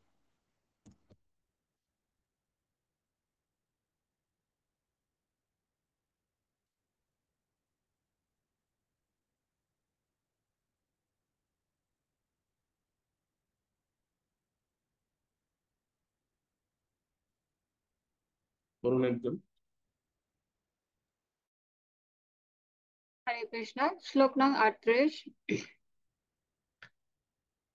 यान सा विश्वरविग्रहस्य यः सन्निवेशः कथितो मयात् सन्दार्यतस्मिन् वशोऽशिस्तविष्टे पुनः स्वबुद्ध्यानयुतस्ते किञ्चित्। অনুবাদ: এই বিরাট বিগ্রহের যে সমস্ত অবয়ব সংস্থান, সেসব আমি আপনার কাছে বর্ণনা করলাম। মুক্তিকামী ব্যক্তিরা তাদের বুদ্ধিযোগে ভগবানের উক্ত স্থূল শরীরে তাদের মন একাগ্রী করেন, কেননা এই জড়জগতে তাছাড়া আর কিছু নেই। হুম। এখানে একটা জিনিস আমাদের জন্য শিক্ষণীয়। আচ্ছা, এটা আপনাদের কাছেও মানে আপনাদের হয়তো আমাদের এরকম প্রশ্ন আসা উচিত, কেন তিনি বর্ণনা করলেন? দেখুন, যদি ভগবান যদি বিরাট রূপে আসতেন এই জগতে, তাহলে কি হতো আমাদের? আমরা কিন্তু এই বিরাট রূপে অ্যাকসেপ্ট করতে পারতাম না বিরাট রূপটা। এই এই রূপটা বর্ণনা করা হচ্ছে কেবলমাত্র যারা নবীন, আহ যারা হচ্ছে মুক্তিকামী ব্যক্তিরা, তারা কোনো রকমে তাদের বুদ্ধিটাকে ভগবানে স্থির করতে পারছেন না, কোনো মতে পারছেন না। এটা তাদের জন্য কিন্তু এখানে বর্ণনা করা হচ্ছে যে এই জড়জগতে ভগবান ছাড়া আর অন্য কোনো বস্তু বা পদার্থ নেই, সবকিছুতেই ওনার উপস্থিতি আছে, সবকিছুতে কিন্তু ওনার মানে সরাসরি উপস্থিতি আছে। তো ওটা দর্শন করা মাত্রই কিন্তু তুমি ভগবত ভাবনাময় হতে পারো। তোমার মন বিচলিত হওয়ার কোনো কিছু দেখা যায় না। কিন্তু একবার বিচার করুন যে ভগবান যেভাবে বিরাট ভাবে ভগবানের বর্ণনাটা এখানে আমরা পেলাম, যদি কোনো সময় ভগবান সেরকম বিরাট মূর্তি ধারণ করে আমাদের সামনে আসে, তাহলে কি হবে? আমরা আমরা প্রথমত ভয় পাবো, এক। দ্বিতীয়ত হচ্ছে আমরা বেশিক্ষণ এটা মানে এই বেশিক্ষণ এই রূপ ধারণ করতে পারবো না। সেজন্য ভগবান অত্যন্ত করুণা করে, তিনি কৃপা করে ছোট রূপে মানে নর রূপে তিনি আমাদের সামনে আসেন, খুব ছোট। এত ছোট হয়ে যান বিগ্রহ, মানে বিগ্রহ দেখবেন বিগ্রহ ছোট হতে হতে এমন ছোট হয়ে যায়, মানে কৃপা করে তিনি ছোট হয়ে আমাদের কাছে আসেন কেন? আমরা যেন ওনাকে হাতের মধ্যে নিতে পারি, আমরা যেন ওনাকে সেবা করতে পারি, কাছাকাছি যেতে পারি। এই জন্য কৃপা করেন। সম্বন্ধ বানানোর জন্য তিনি কিন্তু এভাবে ছোট হয়ে যান, সম্বন্ধ বানানোর জন্য। এরকম বিরাট রূপে আসলে আপনি তাকে কিভাবে করবেন? কিভাবে করবেন? যদি বলা হয় যে আপনি ভগবানকে মুকুট পরান, তো বিরাট রূপে কিভাবে মুকুট পরাবেন? আকাশের উপর গিয়ে মুকুট পরাবেন? সম্ভব নয়। তাকে ধুতি পরান, কিভাবে ধুতি পরাবেন? পাতালে গিয়ে ধুতি পরাবেন? ফুল তুলসী দেন, ভগবানের চরণ তো আছে পাতালে, পাতালে যান ফুল তুলসী দেওয়ার জন্য। সেজন্য ভগবান অত্যন্ত করুণা করে তিনি ছোট হয়ে বিগ্রহ রূপে আসেন আমাদের সামনে, যাতে আমরা একটা সম্বন্ধ, আমি আবারও বলছি কিন্তু, সম্বন্ধ স্থাপন করার জন্য। যতক্ষণ এই সম্বন্ধ স্থাপন না হবে ততক্ষণ ভগবানের সঙ্গে কোনো কিছু হবে না, কিচ্ছু হবে না সেটা। কারণ ভগবান সম্বন্ধ করার জন্য তিনি ছোট্ট নররূপ পরিগ্রহ করেন এবং বিগ্রহ রূপে তিনি আমাদের সামনে আসেন। তাই সম্বন্ধ বানাতেই হবে কোনো না কোনো ভাবে। কেমন লাগে মানে সম্পর্কটা বানাবেন এভাবে যে আপনাকে কি, আপনার কাছে কি মনে হয় ভগবানকে? কার মতো মনে হয় আপনার? সন্তান, আপনার প্রেমিক, বা আপনার প্রভু? কেমন কেমন অনুভব হয়? ভাই, আপনার ভাই, বন্ধু, কি মনে হয়? যেরকম মনে হয় সেরকম বানান, কিন্তু সম্বন্ধ বানাতে হবে। যেমন যেমন অনুভব, যেরকম আপনার কাছে মনে হয় যে আমি, আমার কাছে মনে হচ্ছে ভগবান আমার এরকম, আমি সেরকম সম্বন্ধ বানাবো। ঠিক আছে? যেমন আমরা তো, আমাদের এখানে আমরা ভাবি কি ভগবান হচ্ছে আমাদের ঘরের জামাই। ঠিক আছে? মানে ঘরের জামাই যেরকম, সেরকম মনে করি আমরা। তা আপনারা, আপনারা জামাই ভাববেন না, আপনারা অন্য কিছু ভাবতে পারেন। ঠিক আছে? কারণ রাধারানী আমাদের ঘরের মেয়ে, তিনি বর্ষানার মেয়ে। তো যেহেতু তিনি আমাদের মেয়ে, তো মুরারি হচ্ছে আমাদের জামাই, ঠিক আছে, আমাদের ঘরের জামাই, তোমার ঘর জামাই আর কি। তো সেই জন্য আপনারা সেরকম কোনো সম্বন্ধ বানাতে হবে না। কেমন মনে হয়, কি মনে হয়, কি মনে হতে পারে ভগবানের সাথে? অনেকে সন্তান হিসেবে ভালোবাসেন, অনেকে পতি হিসেবে দেখেন, অনেকে প্রভু হিসেবে দেখেন, অনেকে ভগবানের আহ, ভাই হিসেবে দেখেন, বন্ধু হিসেবে দেখেন। যে কোনো সম্পর্ক ওনাকে ওনার সঙ্গে সম্পর্কিত হতে চায়, হতে হতে হবে না। বানানোর পরেই আমরা এর এর পরবর্তী পদক্ষেপ আমরা নিতে পারবো, এর পরবর্তীতে তখন সম্বন্ধের তখন হচ্ছে ভাবের আদান প্রদান হবে সে অনুপাতে।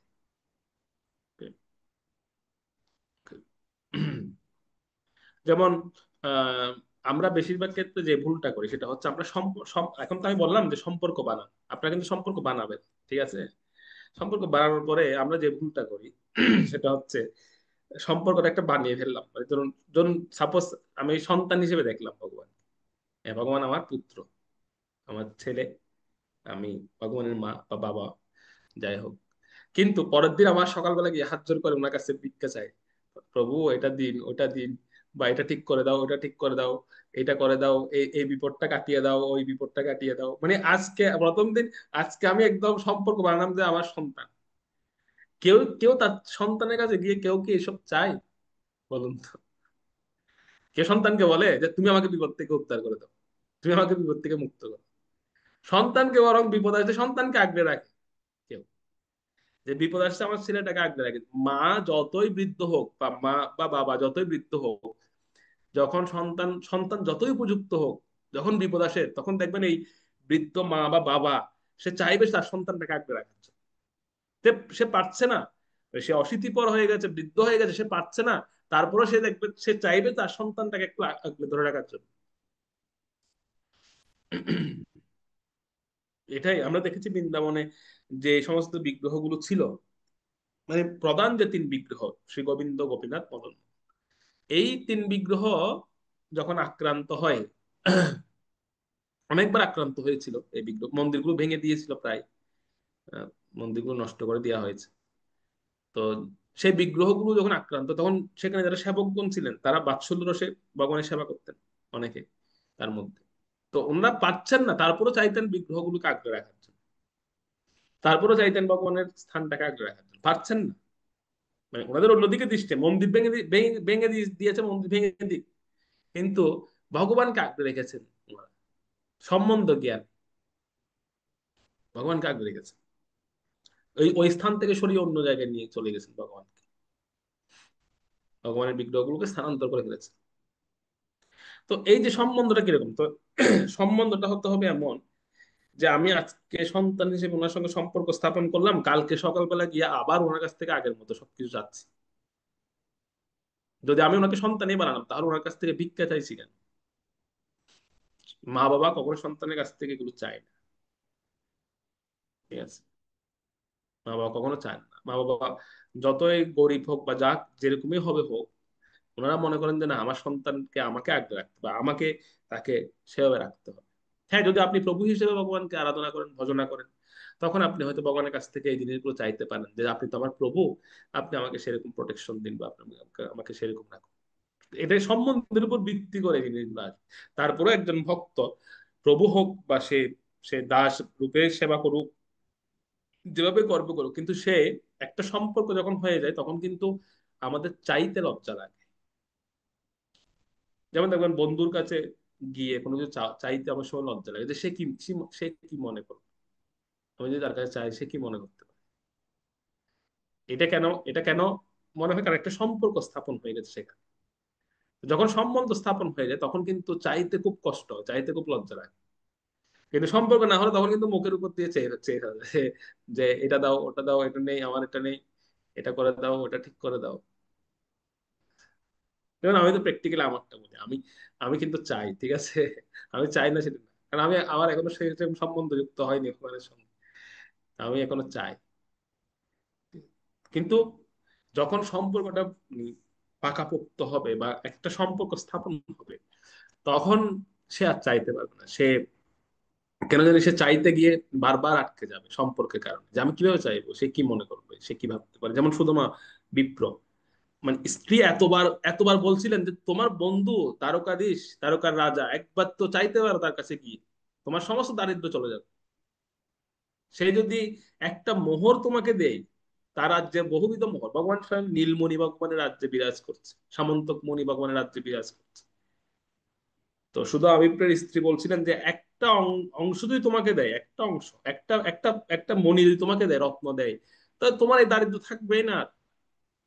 তো তুমি একটু গিয়ে চাইতে তো পারো তোমার বন্ধুর কাছে। কিন্তু শুধু আবিপ্র বারবার বলছিলেন কিভাবে আমি চাই, কিভাবে আমি চাই, সে আমার বন্ধু কি মনে করবে আমি যদি চাই। আমার আমার সঙ্গে তার সম্পর্কটা তো সেরকম নয়, চাওয়া পাওয়ার মধ্যে নয়। দেখুন এই হচ্ছে সম্পর্ক। তো এই সম্বন্ধটা বানানোর জন্যই এখানে পরীক্ষিত মহারাজকে সুখদেব গোস্বামী পাদ এইভাবে তিনি বিরাট রূপের ধারণা দিচ্ছেন। যদিও যারা নবীন যোগী বা নবীন যারা ভক্ত, তারা এটাকে বিরাট রূপ হিসেবে নিতে পারেন, কিন্তু একজন ভক্ত এই রূপগুলো, এই বর্ণনাগুলো শ্রবণ করার পরে তিনি ভগবানের সঙ্গে কোনো না কোনো একটা সম্পর্ক বানানোর জন্য উদ্গ্রীব হবেন আস্তে আস্তে, যে আমাকে একটা সম্পর্ক বানাতে হবে ভগবানের সঙ্গে। ঠিক আছে। আর যারা নবীন, তারা তাদের চিত্ত বা মনকে একাগ্র করার জন্য এই সম্পর্কটা, এই বর্ণনাগুলো ওনারা পড়বেন। তাৎপর্য প্রবাস সে প্রসঙ্গে লিখেছেন যে যারা নবীন তারা কি করতে পারেন, তারা এই এই বর্ণনাগুলো পড়ে তাদের চিত্তকে, মনটা যেহেতু চঞ্চল বা মনটা যেহেতু কোনো রকমে আমাদের আয়ত্তে আসতে চায় না, তো মনটাকে একাগ্রীভূত করার জন্য, এককেন্দ্রিক করার জন্য আমরা এই তত্ত্বগুলো পড়তে পারি। এটা আমাদেরকে অনেক হেল্প করবে। তো পরবর্তীতে তিনি পরীক্ষিত মহারাজকে বলছিলেন যে হে মহারাজ, যে কেউ যে কোনো ভাবে তার মনকে ভগবানের প্রতি একাগ্র করতে পারবে যদি সে এই এই বিরাট রূপের ধারণাটা সে লাভ করে। এবং এটা আমাদের করা উচিত, তিনি বলছেন যে এটা আমাদের প্রত্যেকের করা উচিত। কোথায় করা উচিত একাগ্র, মানে কোন জায়গায় করা উচিত, সেটা এখন নির্দিষ্ট করে দিচ্ছেন 39 নম্বর শ্লোক। 39 নম্বর শ্লোকটাতে যাই, সেটা পড়ো।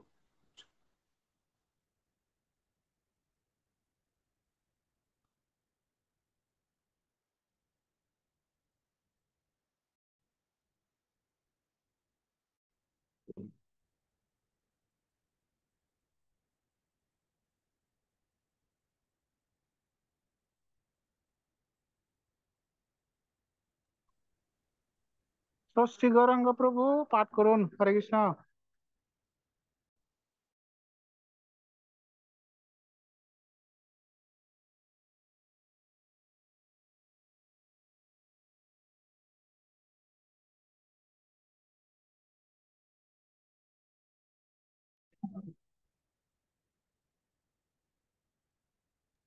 আনমিউট করুন।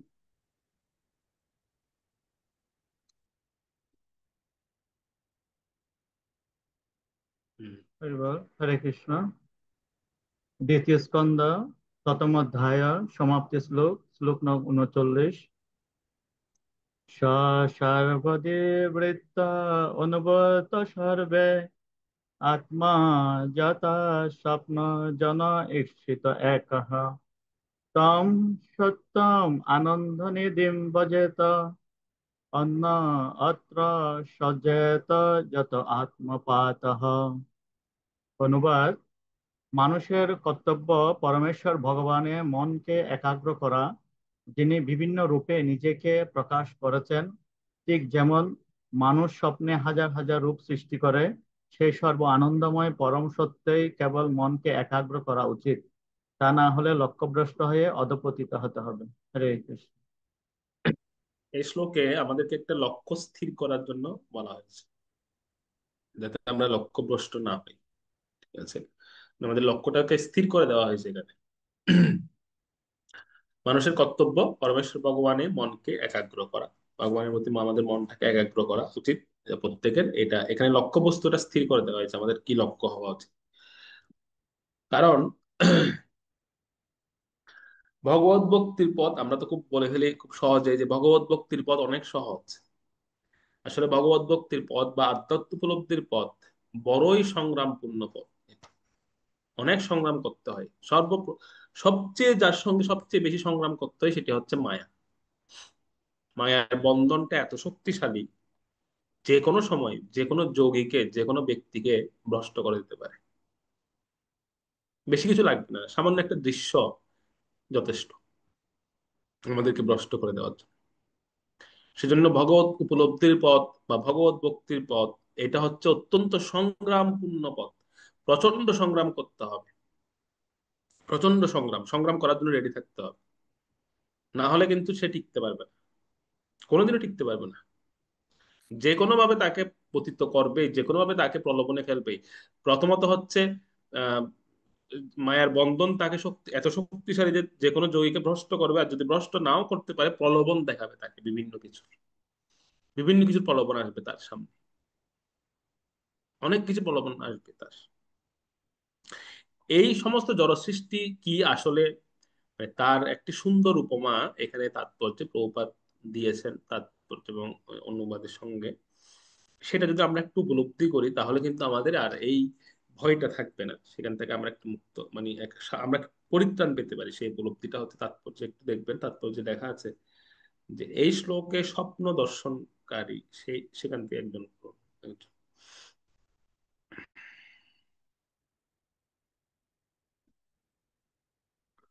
শেষের দিকে সম্ভবত এটা আছে। হুম। এই শ্লোকে স্বপ্ন দর্শনকারী ব্যক্তির যে তুলনাটি দেওয়া হয়েছে সেটি খুবই তাৎপর্যপূর্ণ।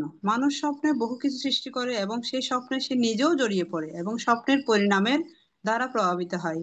এই জড় সৃষ্টিও ঠিক একটি স্বপ্নের মতো ভগবানের সৃষ্টি। তবে পরমাত্মা হওয়ার ফলে তিনি কখনো এই স্বপ্নবৎ সৃষ্টির বন্ধনে জড়িয়ে পড়েন না অথবা তার দ্বারা প্রভাবিত হন না।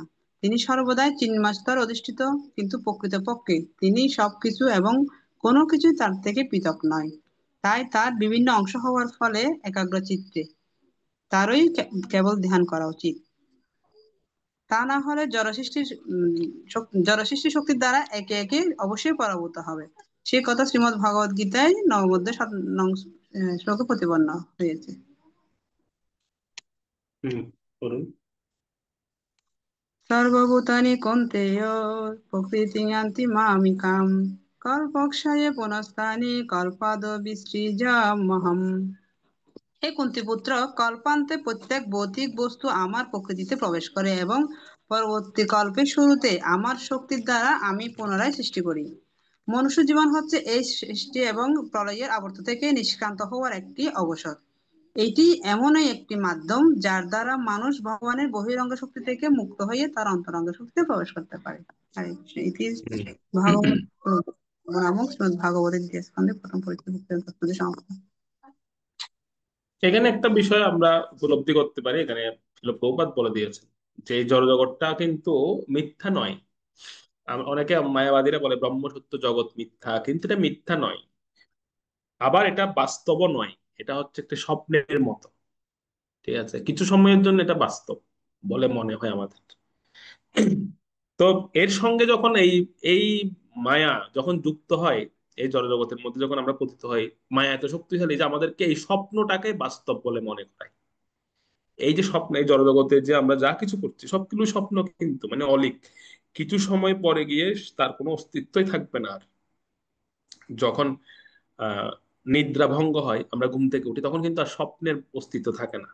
কিন্তু যতক্ষণ 2 ঘন্টা 3 ঘন্টা ধরে আমরা স্বপ্নটা দেখি, তখন মনে হয় যেন আমরা ওইখানেই প্রবেশ করে গেছি, সেখানে আমরা প্রবেশ করে গেছি, এবং সেরকম অনুভূতি গুলো আসে আমাদের। সেখানে আমরা কান্না করি, হাসি, কথা বলি। ঠিক আছে, মনে হয় যেন এটা বাস্তব জীবন। কিন্তু যখনই ঘুমটা ভেঙে যায়, তখন উঠে দেখি যে না, আমি তো সেই সেই জায়গায় আমি নেই, বা সেই সেই জায়গায় সেই বিষয়টা কিন্তু আমার সঙ্গে ঘটেনি। তখন কিন্তু আমরা বাস্তবে ফিরে আসি। তো আমাদের জড়জগৎ থেকে আমরা কখন বুঝতে পারি? যখন আমরা মৃত্যুবরণ করি, তখন আমরা বুঝতে পারি যে এতদিন যা করেছি, এই 60 70 বছর 100 বছরে, পুরোটাই স্বপ্ন ছিল। এটার কোনো বাস্তবতাই নেই, কোনো বাস্তবতা নেই। আমরা আজকে যদি আমরা মারা যাই, ঠিক আছে, কালকে আমরা ইতিহাস হয়ে যাব। ঠিক আছে, অমুক অমুক প্রভু নামে একজন ছিলেন, বা অমুক মাতাজি নামে একজন ছিলেন, আমরা কিন্তু ইতিহাস। সেজন্য এটা হচ্ছে প্রভুপাদ তাৎপর্য লিখছেন যে আমরা কখন মায়ার বন্ধনে পড়ি, যখন আমরা মনে করি এই স্বপ্নটাই বাস্তব। আর যখন মনে করি যে না, এটা স্বপ্নবৎ, কেবলমাত্র আমরা স্বপ্ন দেখছি কিছু সময়ের জন্য, যদি বাস্তব বলে মনে হচ্ছে বিষয়গুলো, কিন্তু এটা স্বপ্নই চলছে। তাহলে দুঃখ থাকবে না তার, আর কিছু প্রাপ্তির সুখও থাকবে না, আর অপ্রাপ্তির দুঃখ থাকবে না তার কাছে, যদি আমরা বুঝতে পারি এই জিনিসটা। সেই জন্য এখানে বলা হচ্ছে বিষয় স্বপ্ন দর্শনকারীর উপমাটা দেওয়া হয়েছে এই কারণে। অনেক সময় আমাদের প্রাপ্তির বা অপ্রাপ্তির জন্য অনেক কষ্ট থাকে, অনেক দুঃখ থাকে, যে এই জিনিসটা জীবনে হলো না, এই জিনিসটা জীবনে পেলাম না, বা এই এই এই বিষয়টা আমার সঙ্গে হলো না, এই জিনিসটা আমার সঙ্গে কেন হলো। অনেক সময় আমরা কিন্তু এরকম অনেক সময় কষ্টে থাকি বিভিন্ন বিষয় নিয়ে, যে আমার সঙ্গে কেন এরকম ঘটনা ঘটলো, আমার সঙ্গে কেন এরকম হলো। যদি আমরা মনে করি এটা আমাদের স্বপ্ন, আমরা স্বপ্ন দেখছি বা এটা স্বপ্ন চলছে, তাহলে কিন্তু আর এই কষ্ট থাকবে না। যদি অনেক কঠিন বিষয়, কারণ স্বপ্ন যখন দেখি তখন পুরো স্বপ্নের মধ্যে প্রবেশ করে দেয়। এটা হচ্ছে আমাদের মূল বিষয়। স্বপ্ন যতক্ষণ চলে ততক্ষণ স্বপ্নের মধ্যে প্রবেশ করে যায়। ঠিক আছে, মানে স্বপ্নটা এমন ভাবে আসে আমাদের জীবনে, মানে ঘুমের মধ্যে স্বপ্নটা এমন ভাবে হয়, মনে হয় যেন পুরোটাই বাস্তব চলছে একদম, এরকম এরকম অনুভূতি হয়, পুরোটাই বাস্তব চলছে। কিন্তু ঘুম থেকে ওঠার পরে তখন বুঝি, ও না না, এটা তো স্বপ্ন দেখলাম। তো সেরকম জড়জগতের সমস্ত বিষয়গুলো, সমস্ত ঘটনা দুর্ঘটনা যা কিছু ঘটছে আমাদের সঙ্গে, বা আমার জীবনে যা কিছু হচ্ছে, এই যে অনেক সময় দেখা যায় পতি পত্নীর বিষয় নিয়ে বা যা কিছু হয়, বা পরিবারের বিষয় নিয়ে অনেক সময় আমরা কষ্ট পাচ্ছি, বা আমাদের সঙ্গে অনেক কিছু ঘটছে, সবকিছু কিন্তু স্বপ্নবৎ, সবকিছু স্বপ্ন। এগুলো এগুলো সব ইতিহাস হয়ে যাচ্ছে, আস্তে আস্তে আস্তে চলে যাচ্ছে কিন্তু স্বপ্নের মতো। প্রকৃত ঘুমটা তখনই ভাঙবে যখন আমরা বুঝতে পারবো এটা স্বপ্ন, এটা বাস্তব নয়। তখন হচ্ছে ঘুম ভাঙবে আমাদের।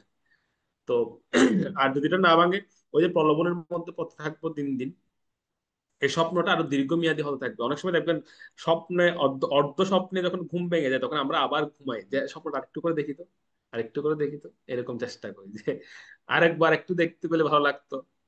অর্ধেকে ভেঙে গেল প্রভু ঘুমটা। অনেকে আমাকে বলে, আমি আমি কাউকে যখন জিজ্ঞেস করি, আচ্ছা তোমার আজকে তোমাকে দেখলাম না যে মঙ্গল আরতির সময়, তোমাদের মঙ্গল আরতির সময় একটা স্বপ্ন দেখছিলাম, হঠাৎ স্বপ্নটা ভেঙে গেছে, তো চিন্তা করছি আরেকটু ঘুমিয়ে দেখি তো, যদি স্বপ্নটা দেখা যায়। তো আরেকটু ঘুমাতে গিয়ে মঙ্গল আরতি চলে গেল ওইদিকে। ঠিক আছে, এটা আমরা প্রায় করি এই জিনিসটা। স্বপ্ন একটা, ধরুন একটা স্বপ্ন দেখলাম, ঘুমটা ভেঙে গেল, আবার চেষ্টা করি, কিন্তু ওই স্বপ্ন আর আসবে না আপনার, অন্য কিছু আসবে, ওটা আর আসবে না। যেটা ভেঙে গেছে ওটা আর আসবে না, যত চেষ্টা। হয়তো আপনি চোখ বন্ধ করে কল্পনা করতে পারেন, সেটাকে ভাবতে পারেন যে না না এটাই দেখছিলাম, ওটা কন্টিনিউ করি, কন্টিনিউ যখন করবেন সেটা আপনি নিজের ইচ্ছেতে করবেন, স্বপ্নের মতো আসবেন। তো স্বপ্নটাই হচ্ছে এরকম, আমাদের বাস্তবিক জীবনটা এমন। আমরা চেষ্টা করি কি যে আরেকবার একটু ঘুমিয়ে দেখি কি হয়, কিন্তু আরেকবার ঘুমালেও কিন্তু ওই স্বপ্নটা আর আসবে না, ওটা ভেঙে গেছে তো ভেঙে গেছে, শেষ। ঠিক আছে, এই এই প্রসঙ্গে ধারণা দেওয়ার জন্যই বা এই বিষয়গুলো উপলব্ধি করার জন্যই পরীক্ষিত মহারাজকে শিল সুখদেব গোস্বামী পাদ তিনি এই প্রসঙ্গটা বর্ণনা করলেন। এই এই বিশ্বরূপের বিষয়টা বর্ণনা করতে করতে প্রথম অধ্যায় এখানে সমাপ্ত হচ্ছে। ভগবানের বিরাট রূপের ধারণা তিনি দিলেন, যেটাকে আমরা ব্রহ্ম উপলব্ধি বলতে পারি। ব্রহ্মের ধারণা দিলেন তিনি, কিভাবে ভগবান সর্বব্যাপক সেটা তিনি বোঝালেন এই অধ্যায়ে।